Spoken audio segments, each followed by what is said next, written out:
Olá, minhas amigas e meus amigos da resistência à mediocridade e às estupidezas, alegrias.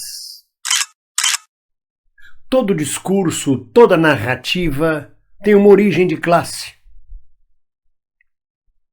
Qualquer narrativa está presa e denuncia a origem de classe de quem narra, de quem discursa. Até nos gestos.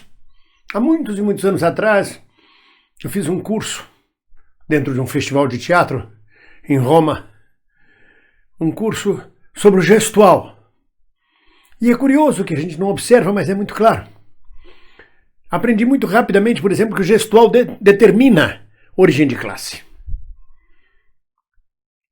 As classes populares falam com gestos paralelos, tentando afirmar o que dizem, como eu estou falando com vocês. O Brizola tinha esta linguagem gestual quando falava, quando discursava. Isto é o proletariado, em tese, ao falar. A classe média tem gestos que não são paralelos, mas usam as duas mãos. É esquizofrênica, ela fica achatada entre o proletariado e a classe dominante. Então ela usa uma mão, usa a outra, usa as duas de forma completamente disforme, digamos assim, sem sincronia. Como eu estou falando com vocês aqui agora. Já a burguesia usa apenas uma mão quando fala. O rico, o milionário, o bem-nascido, não o novo rico, não.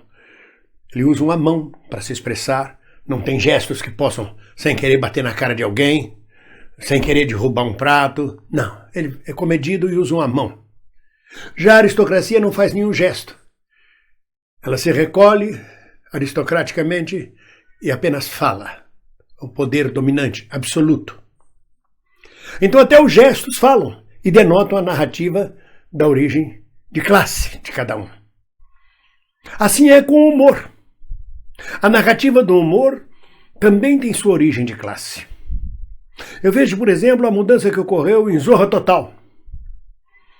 À medida que a minha categoria profissional foi se elevando socialmente como classe, quando eu comecei há 54 anos a fazer teatro e a minha profissão, nós estávamos junto com as prostitutas, junto com os marginais, tínhamos que chegar na cidade, nos apresentar ao delegado, dizer, olha, minha companhia chegou, nós estamos aqui, não somos ladrões, estamos no hotel tal. Porque se houvesse um roubo na cidade, os artistas eram os principais suspeitos. Ascendemos com a chegada da televisão, sobretudo, ascendemos socialmente. Maior número de artistas puderam participar melhor, desfrutar mais do poder da elite. E mudaram o discurso. E cada vez mudam mais o discurso. Então, quando você assiste o antigo Zorra Total, ele tem uma origem muito popular, muito comédia dell'arte, muito rua, muito breu, muito picadeiro de circo. Aí vem uma nova leva de diretores, de redatores. Isso não vai em nenhum demérito, eu estou apenas comentando o que é o fato. E mudam a linguagem. Primeiro tiram os bordões, que era uma coisa repetitiva que leva o populacho a identificar imediatamente o personagem. Tiraram os bordões. Depois fazem um humor tão refinado quanto o refinamento que nossa categoria chegou, quanto eles chegaram na vida, na classe social. Ascenderam socialmente e trazem isto para o roteiro e para o texto do Zorra Total. Nada contra, só estou dizendo que é um discurso de classe, que modifica-se através do tempo à medida que se ascende socialmente. Há um discurso de classe, por exemplo, burguês, que é profundamente bem comportado. Ela está na narrativa dos jornalistas, dos intelectuais orgânicos da burguesia, esses que o Bozo chamou de animais, está na narrativa deles. Eles escrevem de forma elaborada, cheia de floreios, para dizer o que o popular diria com palavras grosseiras, imediatistas, até sectárias. Eles dizem com floreios. Todo discurso é um discurso de classe, toda narrativa. Por exemplo, o lema liberdade, igualdade e fraternidade, que veio em 1789, que veio da queda da Bastilha. Então pensamos, liberdade. Mas dentro do discurso da classe que comandou aquele processo, que foi hegemônica naquele processo, liberdade para você fazer a empresa que você quiser, para você abrir seu próprio negócio. Liberdade para você crescer financeiramente. Liberdade para você negociar, sem precisar de ordens reais absolutistas.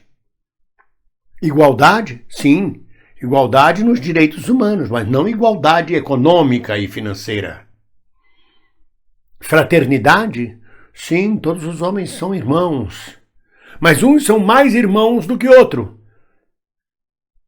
Então, esse discurso, liberdade, igualdade, fraternidade, para cada classe social, bate de um jeito, é ouvido de um jeito. Uma piada que eu conto num grupo, por exemplo, os amigos, se eu contar para um trabalhador rural, no interior de Goiás, provavelmente ele não vai achar graça nenhuma. Mas ele adora as histórias do Pedro Malas Artes, por exemplo. Da mesma forma que se eu contar as piadas que a classe menos favorecida, digamos assim, num floreio, num eufemismo, classe menos favorecida, chamar isto de classe menos favorecida já é um discurso de classe. Mas se eu contar uma piada, o que se diz entre essa classe, numa roda burguesa, eu posso chocar as pessoas presentes.